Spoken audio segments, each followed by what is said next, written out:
Talktainment Radio Worldwide Sound. Talktainmentradio.com. We give you a reason to come. The world's greatest radio. We give you a reason to stay. Radio, the way it should be heard. You got the power.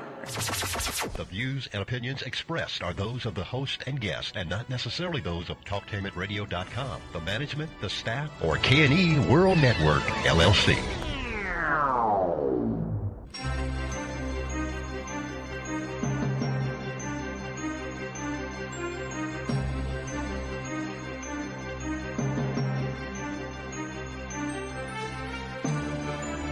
This is the compensatory concept with Mr. Neely Fuller Jr. Heard exclusively on TalkTainmentRadio.com. Radio, the way it should be heard. And we are getting into it and trying to work this thing out and make sure that everything works the way it's supposed to work. And sometimes everything doesn't work the way it's supposed to work. But this is the compensatory concept with Mr. Neely Fuller Jr., heard exclusively on TalkTainmentRadio.com. Radio, the way it should be heard. Let's bring in Mr. Fuller. Mr. Fuller, how are you, sir? I'm still learning. Mr. Fuller, how can we get your two definitive works on racism and white supremacy? You go to producejustice.com. That's producejustice.com. And what should come up on the screen is a brief description of a basic textbook, the textbook workbook for thought, speech, and/or action for victims of white supremacy. And then there's another book that's also on that site. It's called a compensatory counter-racist codified word guide.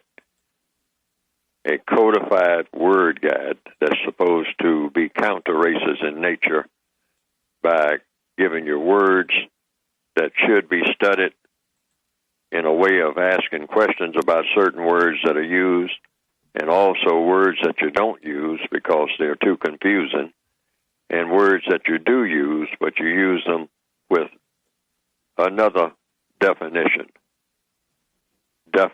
other than the definitions you usually find in the dictionary, because all words are nothing but tools anyway, tools of communication. So in having to eliminate racism and replace it with justice, you have to have the correct tools, or should be inventing tools that will do that job, since nothing has done the job so far. Right.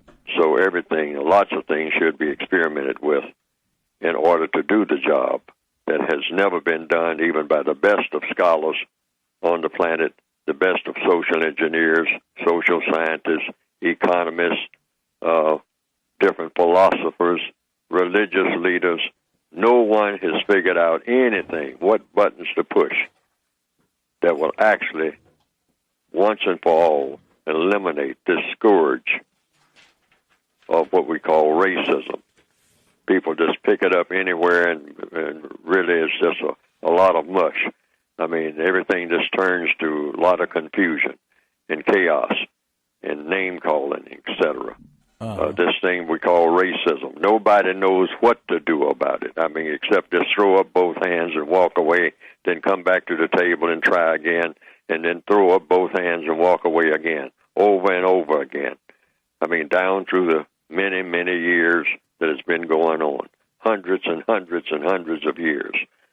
And so the textbooks for victims of racism tries to address it in a way that we call a codified manner, which I say hasn't really been tried seriously, a codified approach, where you do everything with surgical precision. Everything that you say and everything that you do is done with precision. And then maybe we can make some headway. That's the concept anyway. Okay. But the books can be obtained through producejustice.com. Okay. Mr. Fuller, there are a couple of issues here. Well, it's always more than a couple of things that have come forward. And one, of course, is you've heard about the kidnapping of the 300 or so young girls over in Nigeria by what they're calling, some people from Islam. Do you have any thoughts on that, Mr. Fuller? Yes, sir. My thoughts on it is when I saw a photograph of some black people holding up AK-47s, and in the background, on a grainy photograph, I couldn't make out very well the people, so it wasn't an excellent photograph, very explicit photograph, but it seems like a bunch of people in uniform, black people, holding up AK-47s, shouting at the screen, and in the background, armored cars. Now, that immediately told me something. White supremacists. That immediately comes to mind. I always suspect that. That's automatic, according to what I have written. And you always suspect that any attention that comes out of nowhere, all of a sudden a focus on black people's plight. And you see people running around in military-type uniforms in a place anywhere in Africa, anywhere where you have dark-skinned people who come from, you might say, villages, but all of a sudden they have AK-47s. That's a very sophisticated rifle. That's kind of expensive if you take what you call the economy of the average village, where you have black people in what we call Africa. And all of a sudden you have armored vehicles that require all kinds of maintenance, all kinds of sophisticated technology and whatnot to operate. So immediately I thought about, okay, here we go again. The white supremacists being concerned about 300 black females when they're not concerned about any black females anywhere on the planet. They'll throw away people in the minds of the white supremacists, but all of a sudden they can get fired up about 300, and that's a nice round number, 300 black females who are suddenly missing out of all the zillions who are missing, who are starved to death, who don't have adequate food or water or anything that's worth anything anywhere on the planet. And they die by the millions all the time, around the clock. But all of a sudden, you have this mysterious guerrilla leader that appears magically from the planet Krypton with all of this equipment. And he's saying, I got 300 of them, and come and get me if you want to. Now, here's a scenario that usually comes down. Everybody starts demonstrating, T-shirts already ready-made and whatnot.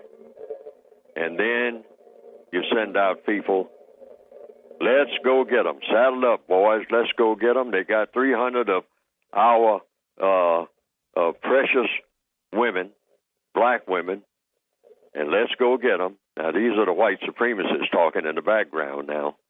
And people should be paying attention to this because this is a world crisis. And let's get in there right quick and find out what this is about and put those people down who ran off with these women.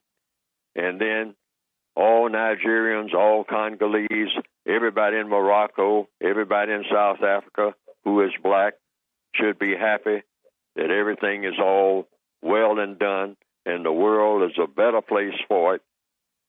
And meanwhile, you got people with briefcases coming in right behind the people who are coming to the rescue. Watch this now.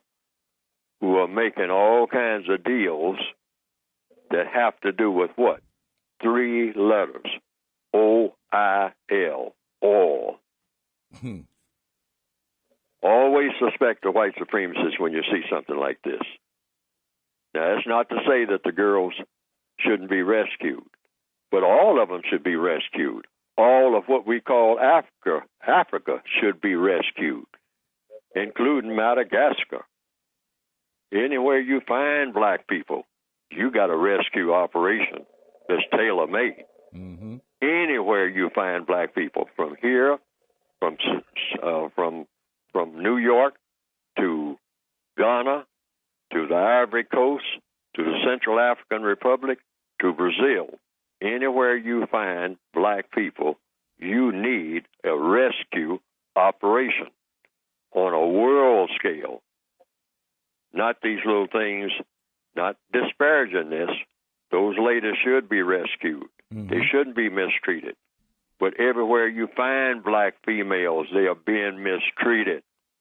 Everywhere you find them, anywhere on this planet, they are being mistreated. Mm-hmm. And also the white supremacists are degenderizing them. The black womb is becoming obsolete. The black vagina is becoming obsolete. Why? Because the white supremacists have declared that it's so. And so they're running around with these little sham operations now. I mean, doing this and doing that. Well, let's see now. This week we're going to, let's say that a boat has capsized, off the coast of Haiti. So let's make that newsworthy today. When boats are capsizing off the coast of Haiti round the clock. Black people trying to get somewhere where they can get something, and they're not being provided anything, neither in Haiti or those who are trying to escape to go somewhere where the white supremacists are, where they can get something of value, because the white supremacists have taken away everything of value where they are. Haiti should be a paradise for the people who are already there. It's one of the worst places in the world. Why? The white supremacists declared it a long time ago that after Toussaint did his thing and made his point that he's going to rebel, they have declared, you people will never get anything from us. You're going to be the poster child in that part of this hemisphere for black people who get insolent against the system of white supremacy. And that's what that's all about. And that's what all of this is about. All of a sudden, white supremacists, concerns about black vaginas? I don't think so. Okay. Mr. Fuller, that's a profound explanation. Let's, before I go to the second piece that I want to hit you with, well, I'll go to the second piece and I'll bring in the caller. In Detroit, I don't know if you have had a chance to catch up on it, but China, the governor of Michigan has called China in to buy up all of those 78,000 vacant properties in Detroit, and has called for. Hello. Oh, yeah. Yes, caller. Hold on for a minute. I haven't gotten to you yet. Hold on. Can you hold on? Hello? Okay. Mr. Fuller, you there? I'm here. Okay. I don't know what that was. But all kind of reports are coming out on that. And I'm beginning to wonder what is going on here. They're buying up property in Detroit, taking control of it in Detroit, buying up property in other parts of this country, this area of the world, rather. And it looks like that they're encouraging people from Asia to come into Detroit to replace the black people that are currently there. Now, here's the governor of the state pushing to bring Chinese in to buy up the city, to basically buy up the city of Detroit. Mr. Fuller, let me get your thoughts on that. Well, I say that the entire world where non-white people are concerned is run by the white supremacists. That's why they are called white supremacists. Supreme. In other words, the people who have authority over everybody who is classified as non-white. That's what the system of white supremacy is. It's a world government, the only world government that counts. All other governments are secondary, or in third or fourth place, or in the case of Africa, or in the case of anywhere where you have what you call really dark-skinned people, no government at all. These governments are non-existent. There's no such thing as a black government anywhere on this planet in the system of white supremacy. And the system of white supremacy is the government, and that includes those white people, not all white people, but those white people who are the most powerful and the smartest. Unfortunately, believe in running the world business based on mistreating people of color. And they are called white supremacists by themselves. They don't do it now. They don't run around every day saying, I'm a white supremacist. In fact, they do just the opposite. They just say, we're business people, we're patriots, we're Americans, we're Christians, we're Jews, we're anything, conservatives, we're communists, we're capitalists. They'll call themselves anything except white supremacists, but white supremacists are what they are. They are not any of these other things. They don't belong to any religion other than the religion of white supremacy. And they don't belong to any political party. They'll call themselves Republicans, Democrats, plutocrats, oligarchs, just anything, any words. Mm-hmm. But they won't call themselves what they really are, white supremacists. That's who they are. And the white supremacists don't believe in anything other than white supremacy. So getting to the Detroit thing, if there are Chinese businessmen fanning out all over Detroit with briefcases and whatnot and suits and ties, making all kind of business deals, the white supremacists are behind it. Otherwise, they would not be there. Otherwise, it wouldn't happen. Let me read this little piece. This comes from the Economic Collapse blog by Michael Snyder. He says, is Detroit destined to become a Chinese city? Chinese home buyers and Chinese businesses are starting to flood into the Motor City, and the governor of Michigan is greatly encouraging this. In fact, he has formally asked the Obama administration for 50,000 special federal immigration visas to encourage even more immigration from China and elsewhere. So will Detroit be the first major city in the United States to be dominated by China?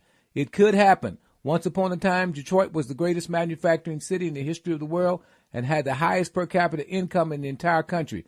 But now it is a rotting, decaying, bankrupt hellhole that is in desperate need of a savior. And Michigan Governor Rick Snyder appears to be fully convinced that China can be the savior. Mr. Fuller, go ahead.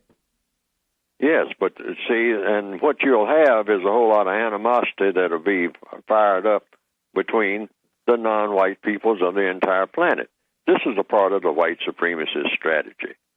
They're just anything that will get a lot of fight going between dark-skinned people, like it's happening all over Africa, like it's happening all over the world. I mean, just keep a fight going. Always keep them fighting. Meanwhile, we control them all. See, this, like I said a few minutes ago, Chinese, any people classified as non-white are not going to move on this planet. They're not going to make any move unless the white supremacists allow it, because the white supremacists are supreme. No people who are classified as non-white, and most Chinese people who are classified as Chinese are classified as non-white. They're not regarded as white people. So the white supremacist says, oh, these non-white people can go among these darker people who are non-white, that we call formerly Negroes, now called colored people, and are African Americans, and are people of color in this hemisphere. So we will place other non-white people among them here and there and whatnot, strategically. See, it's all done strategically. It's not just people just deciding that they're going to fill up a suitcase and I'm going to Detroit. Some person in Shanghai or someplace is saying, I'm going to Detroit today and look everything over. And I'm going to start buying up this and buying it up from whom? Who is going to let you do this?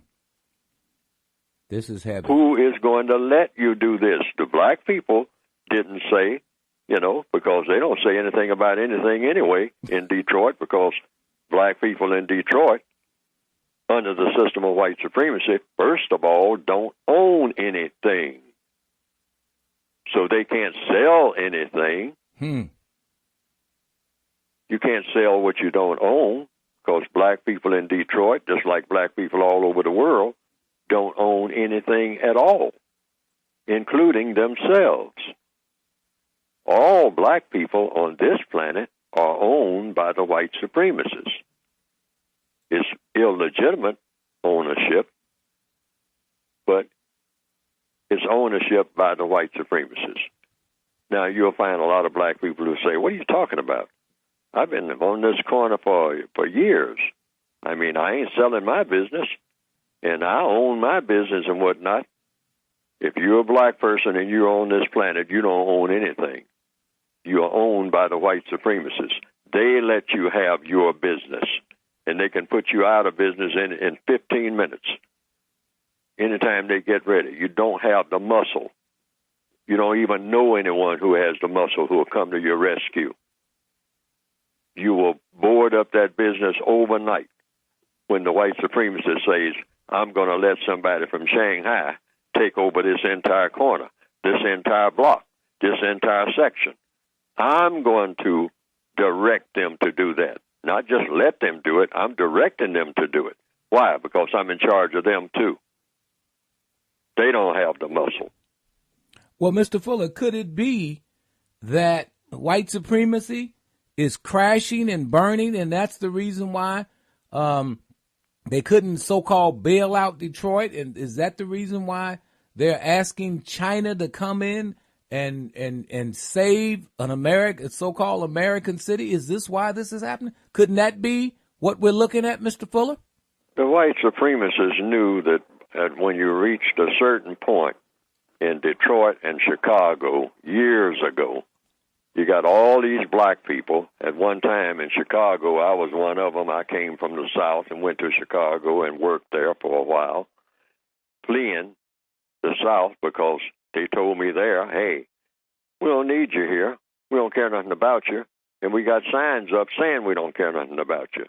So go somewhere if you want to, or stay here and receive harsher punishment than you will up there with those Yankees up north. So I went north looking for better opportunities, and I went to Chicago. Detroit is right along the lines of Chicago in a way, but much worse off than Chicago at this particular point. But here's what the white supremacists look at. They say, yes, these dark-skinned people are going to move into the cities, but when they move in, we'll move out. Okay. I mean, that's what we'll do, musical chairs, okay? Now, when we move out, they don't know what to do, and they don't have any resources or whatnot. They're just there looking for something to do, and they can't do anything without our help. That's another thing. That's a myth that they have in their minds, that they can go and create something from scratch. Bunch of black people getting off with battered suitcases at the train station or at the airport with their eyes wide open, looking for some miracle to happen. They come to the cities. They say that there are what? Jobs here. Or some of them come who say, I'm not looking for a job. I'm going to be an entrepreneur. I'm going to open a business. Well, when you open a business, your customers are going to be black people. But if your black people don't have jobs to make money, your business is going to fail in Detroit. And if you don't believe it, open up some shop, I mean all fancy, where you've gotten some money from somebody, and now you are looking for customers to come in and buy. Your so-called customers are going to come in snatching stuff off of your counters and running down the street. And sooner or later, you're going to have a gun to your head, and one of your black customers is going to blow your brains out so they can snatch that bag of potato chips off of the counter.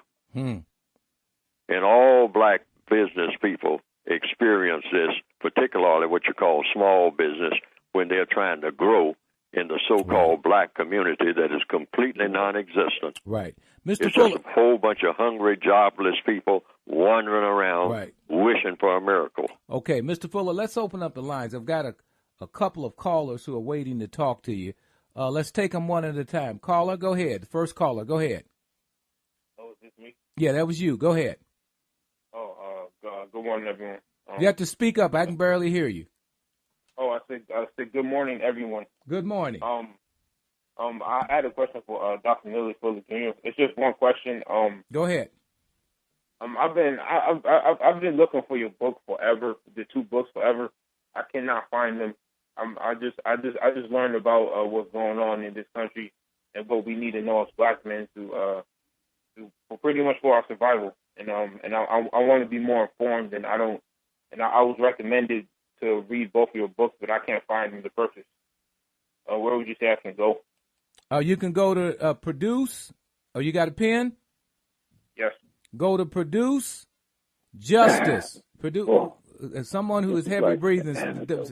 Caller, hold on. Whoever's on the phone, hold on, because when you breathe like that, we can hear it. I appreciate that. Thank you. You can go to producejustice.com and follow all the prompts from there. Producejustice.com. That's how you can get it. Am I correct, Mr. Fuller? Correct. Just go to producejustice.com. That's like product. Producejustice.com. That's it. Okay. Okay. And then just fill out that form, because I've been to this website before. Just fill out the form and just submit it. Yeah, just follow the instructions for ordering. Okay. And then okay, that's fine. And that was my only question. And, okay. I also want to thank you guys for having this radio broadcast, because I have the opportunity to at least get informed. Spread the word wherever you are. Tell everybody Mr. Fuller's on Talktainment Radio on Wednesdays at 10 a.m. Eastern Standard Time. Okay? Absolutely, no problem. Thank you so much. All right, I appreciate you. Okay, let me take my next caller. Next caller, you're on air. Go ahead.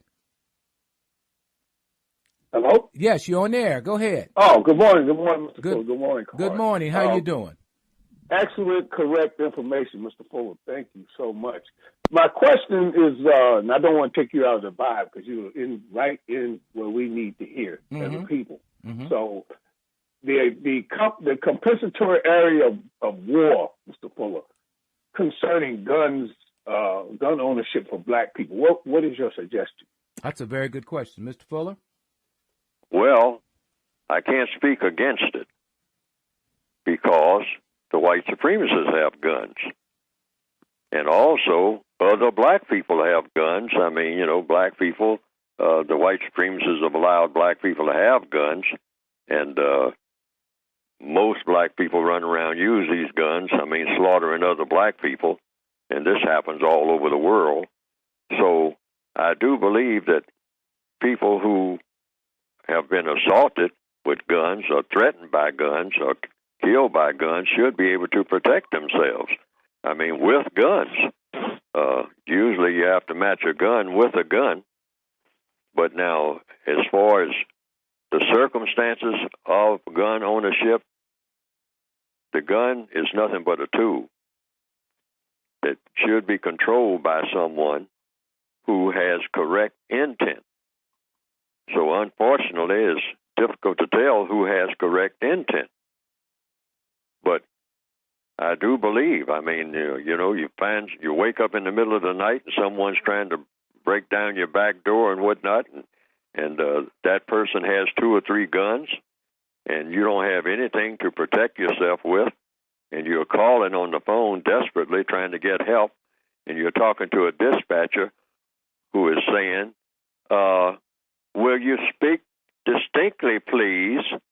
And what is your address? Be calm now, otherwise I'm going to hang up on you. And, you got to do something right now.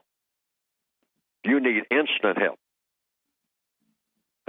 Someone showing up an hour later looking for an address that's somewhat mixed up and whatnot, and finally they come in and find 2 and 3 people dead in the house, and they don't know how it happened, and we'll investigate.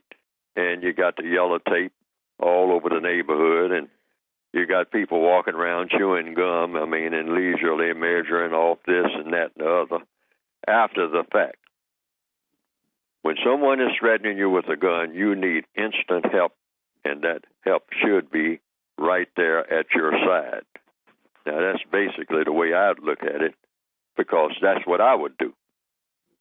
I don't want to be screaming and yelling at 3 o'clock in the morning into a telephone, trying to get somebody to get the address straight, and they are bored and tired of listening to people calling for help, which black people are always calling for help. And so they are ho-humming and saying, well, we'll send somebody and see what your problem is. And you'll have 15 law enforcement cars all over the neighborhood, lights flashing prettily, 3 o'clock in the morning, but you're dead. Mr. Fuller, stay right there. Caller, stay right there. We've got a lot more to talk about. This is the Compensatory Concept with Mr. Neely Fuller Jr. I'm Brother Kahari, heard exclusively on TalkTainmentRadio.com.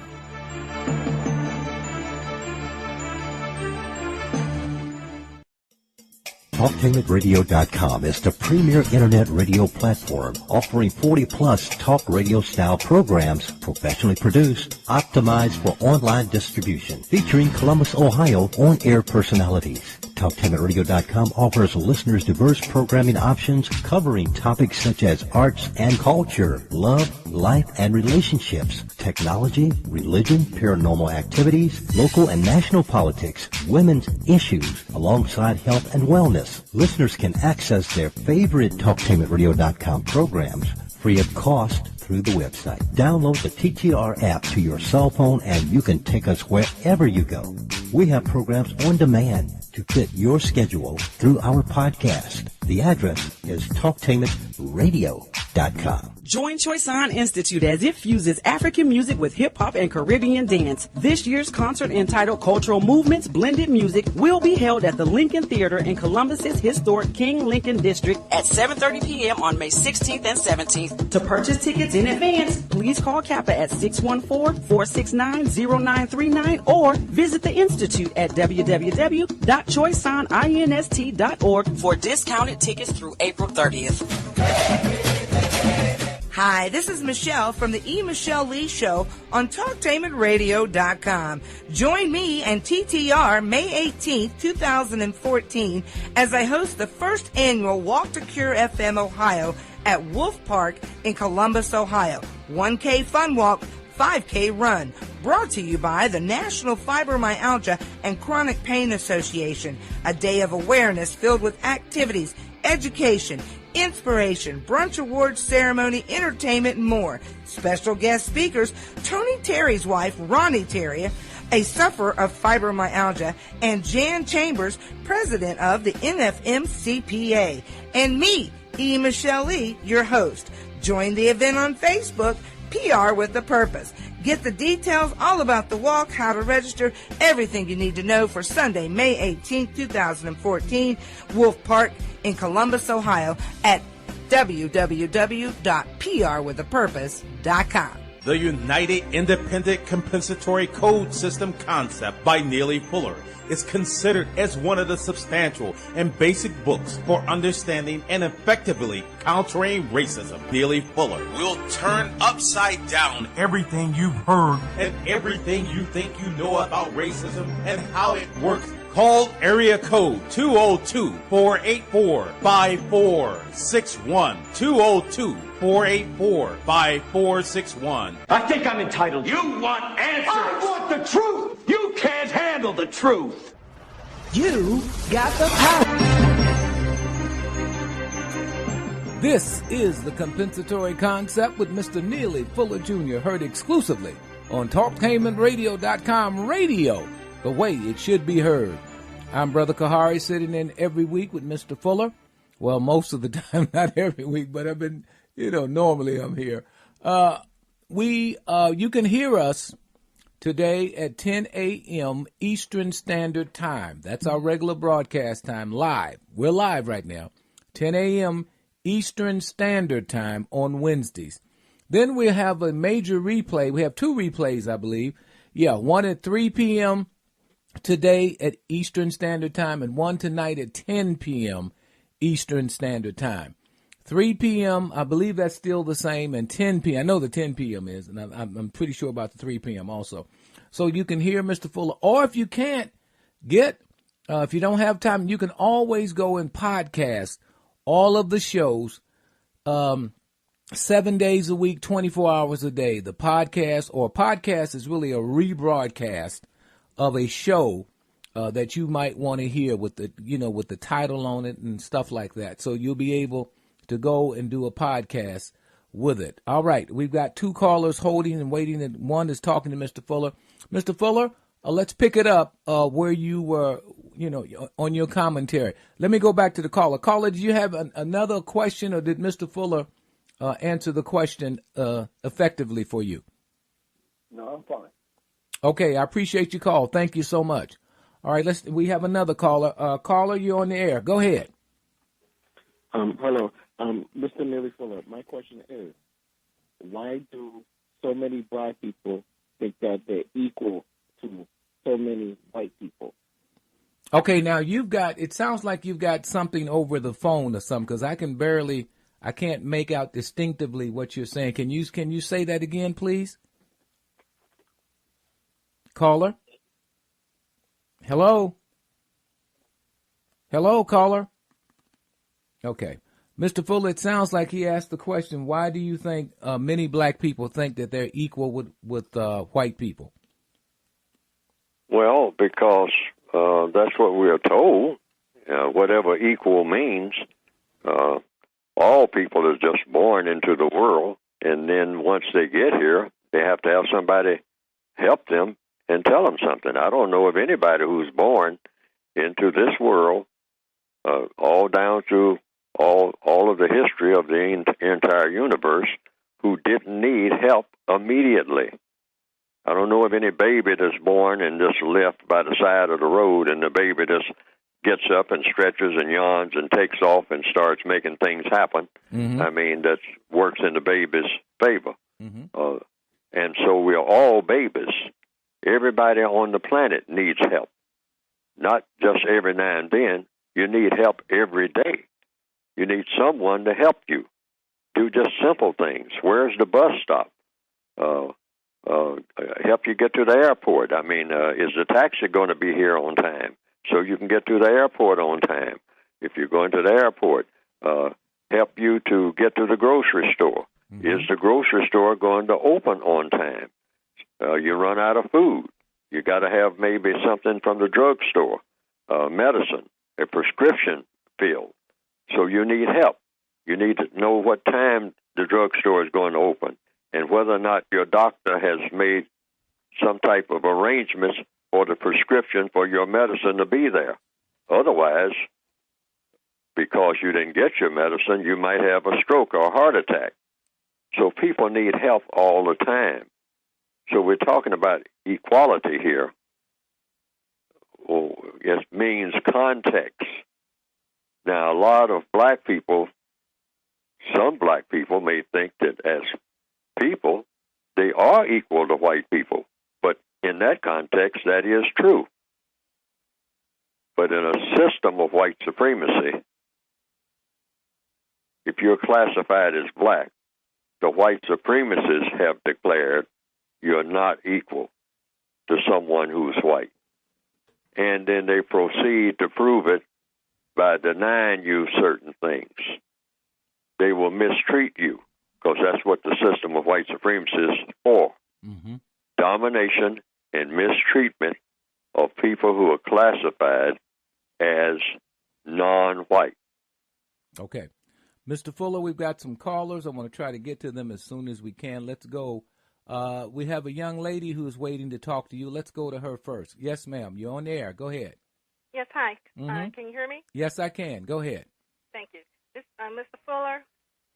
Yes, I have a couple of questions I'd like to ask. The first one is, okay, we know that the white supremacists are a global sick system, but do you think that maybe an organization or someone is their leader or master, someone that they report to, like maybe I would say the Vatican, the Catholic Church, or the Pope? Can I get your input on that? Meaning, is there someone or some organization that is the head of it, like a pyramid sort of? Is that what you're saying? And then all of that information flows down. Very good question. Mr. Fuller. You mean an organization that's the backbone of the system of white supremacy? Is that the question? Yeah, an organization that kind of heads it up. One or two groups that really signal everything is supposed to happen and everybody else gets in line with it. I think that's essentially what she's saying. Who would that be? Could that be the Catholics or maybe trilateral or et cetera, et cetera? So that's what she's asking. No. The backbone of the system of white supremacy is each and every individual white person that believes in white supremacy. That is the essence of that structure. And that's an excellent question the lady is asking, because many people are mystified. Where is this white supremacy? Where's the headquarters? The headquarters is every white person that you pass on the street who believes in mistreating non-white people. That's it.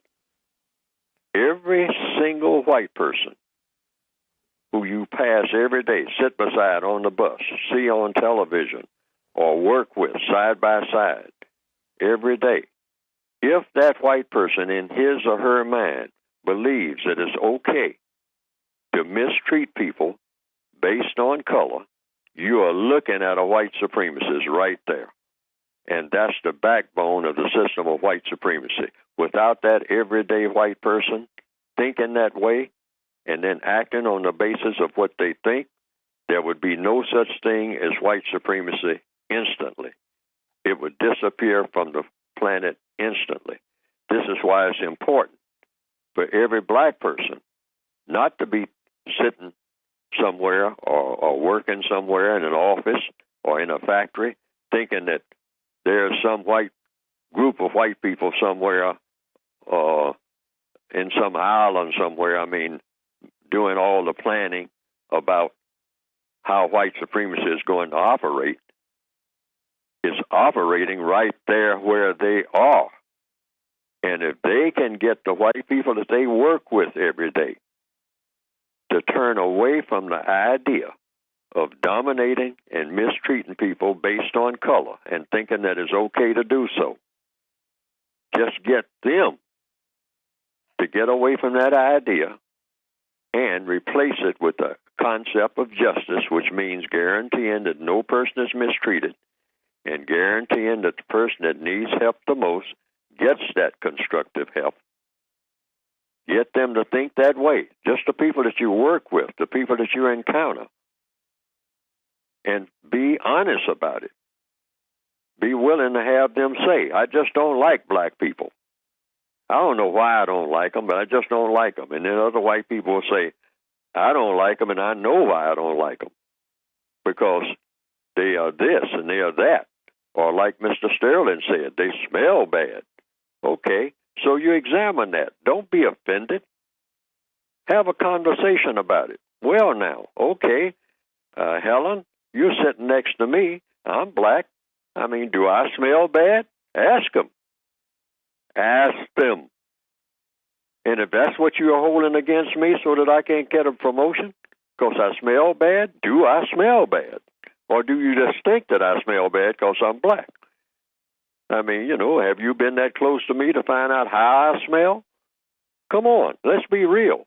I need a promotion here. Let's just be honest. Don't get angry and whatnot and start, crying or something like that and going around telling the other black people, I think these white folks don't like us. Have a conversation. Get an understanding. And some of the things they say about black people are true. If they are true, admit that they are true. But then say, why are they true?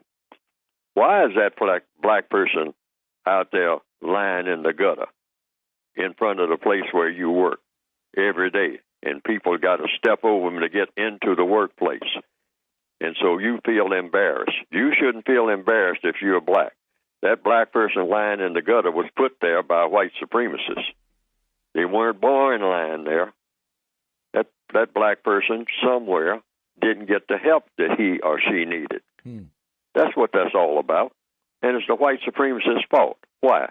It's because they run everything. They're not running some things.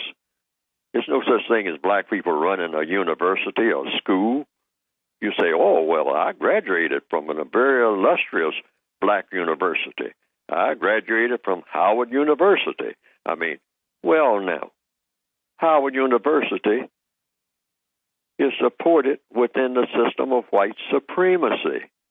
You have an entire system that supports that university. Well, no, it's a black university. Black people run it from top to bottom. No, black people don't run anything on this planet, period. That's what white supremacy is about. And each and every white person who believes in racism keeps this system going. The people that you look at every day, some of them are white supremacists. Some of them are not. But those who are smarter and more powerful than those who are not. That's a fact. Okay. Otherwise, we wouldn't be having this conversation. Let me go. If the white people who don't believe in racism were more powerful than the white people who do, then racism would have disappeared a long time ago. Okay. Mr. Fuller, I've got another caller. Young lady, just hold your second question for a second. Let me go to my other caller, then I'll come back to you. Is that okay? Yes, it's fine. Okay, let me go to my other caller. The other caller who's on the line who has a question, go ahead. Good morning. Good morning. Go ahead. Okay. I'm going to have to cut my story in half since you have somebody there also. Okay. Mr. Fuller, I used to feel like you were kind of hard on certain people. And I've read your book. I've looked at almost every lecture, that you had online for years. And I'm going to tell you about a situation that made me change. Oprah had a show here, I looked at about 2 years ago, where they had two guys, it was about adoption, two guys that adopted 10 children. Now, these children just so happened to be all black boys. And the two guys that adopted these children were husband and wife. Now, they ranged in age from about 6 to 17. They didn't all come at the same time. Mm-hmm. They eventually, came up to that number, 10. One day, one of them, I guess he was about 15 years old, he said that he wanted to talk to his mother, his birth mother. So one of the parents said, well, we have an agreement that we're not going to let you talk to her until you graduate from school. So the young man said, well, that wasn't my agreement, that was your agreement. So this parent was very upset that this young man wanted to see his birth mother. So I think they worked it out where he didn't see the birth mother. So a little while later, they had a birthday celebration. Now, they had 10 children, so these two parents said can you go ahead and, because we're running up against the clock, I want you to go ahead and get that in as quickly as you can. I appreciate you. Go ahead, my brother. That's why I wanted to kind of wonder about doing it. Yeah. So they had a birthday party. So they decided to combine this party with several birthdays in one setting. The one that looked like he was about 6 years old said, he was sitting at the table with all the rest of them. He said, you know what? On my next birthday, I want a girlfriend. What do you think these so-called parents or anybody had to respond to him? What do you think they said to him? Don't know. What did Absolutely nothing. So what was the implication behind that? What do you think this young man got out of that? Now let me be clear. You're saying there was two males that were posing as husband and wife. Yes. I got you. Okay, Mr. Fuller. Well, the males were white? Yes. Okay. Well, according to what I have written, the white supremacists have a strategy called racist sexual confusion, and they are running it all over the world. And what they are trying to do is degenderize the non-white people of this planet. And they're making a lot of headway because there's absolutely no opposition to it. I mean, it's not even questioning. I mean, people are just might be a little perplexed by all of a sudden in the last 10, 15, 20 years. I mean, this big drive is going on that what you black people really need, you're talking about housing and education and welfare and all this. What you really need to do is take a look at your sexuality. And you really need to do something about it and make some great big adjustments. And the big adjustments you should make is that you should degenderize yourself so that your males are becoming more effeminate and your females are becoming more masculine. And then they switch it around, from week to week, and depends on, you don't even know what you are and don't care what you are because gender doesn't matter. Gender is now obsolete. This thing of male and female is a terrible idea, that among all you dark-skinned people, you can just seal up all of the black vaginas and then devaluate the black phallus by having it going off in this direction and that direction and searching for whatever hole is in a tree or the side of a wall or an animal or whatever, and that this thing called sexuality shouldn't even exist. And we're going to have 15, 20, 30, 40 different types of sexualities, mostly among you dark-skinned people, so that you cannot concentrate on being ultimately universal man and universal woman. Now, these are not their words, these are mine, because I came up with the concept of universal man and universal woman, and I think that that's where we should be going. Universal man paired off with universal woman, with a very distinct gender line, but complementary to each other. The ultimate constructive person in the form of a female with the ultimate constructive person in the form of a male. That's what I envision as the goal that should be for the non-white people of this planet. Now, if white people want to degenderize, that's their business, because under white supremacy, they can do that. They're the ones that call the shots anyway. But that's my opinion of it. But in talking about this circumstance that you're talking about, it has all the characteristics of just another part of the racist conspiracy against non-white people. They are just starting what you call racial, sexual confusion. Yeah. The key word here is confusion. You got confusion there. That's what they want. When you can confuse people sexually, it's easy to confuse them about everything else. Okay, let's go to the second young lady. Thank you, caller. Let's go to the second question that you had. Go ahead. Okay, thank you. Mm-hmm. Okay, before my question, I would like to say that I am a representative and teacher of the Peaceful Solution Character Education Program, because once we do defeat this sick system of white supremacy. What's it called again? Give me, slow it down and give me that title again. It's called the Peaceful Solution Character Education Program.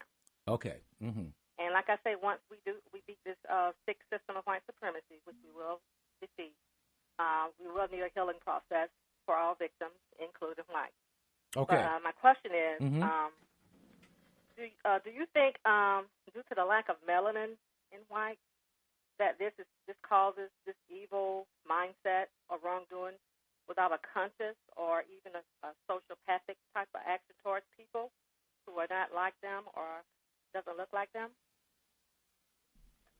Yes, it could be. I haven't heard anyone say that it's not. So that has been said principally by Dr. Francis Cress Welsing, that it's the melanin issue that is the motivating force behind what the white supremacists are doing. And so that could be true. Maybe a discussion about that should be in depth and on all television programs about what is the root cause of the behavior of the people who are classified as white toward the people who they classify as being non-white, and why it's such an issue. And then last but not least, what to do about it. What should be done if that is the case? If there's just this urge, this genetic urge to be protective of white people based on white people being white. Many white people have said that they didn't like this race mixing, that they were afraid of that. Okay, the position that I have, following the logic, it's a problem. So therefore, look at the problem, and then, last but not least, not only just keep looking at the problem, but say, okay, if this is the case, what is the best thing to do about it? Short of just letting it go undetected or not talked about, and just wind up being a bloodbath needlessly. Because that's exactly where it will lead to if this is the case. And everybody shouldn't want that we just have mass slaughter that goes on endlessly until either the non-white people of the planet are exterminated or the white people of the planet are exterminated. Because if this is the case, that's exactly where it's going to lead to, unless we come up with another formula. I say that formula is possible, and that formula could be the formula of justice. Because either way, whatever solution we come up with, it's going to lead to one or the other. Or whatever the cause is going to lead to one of two things: extermination of the non-white people of this planet, or the extermination of the white people of this planet, or we'll have a system of justice. These are your options. Okay. I opt for the system of justice. We've got about 3 minutes left. Let me take my last caller.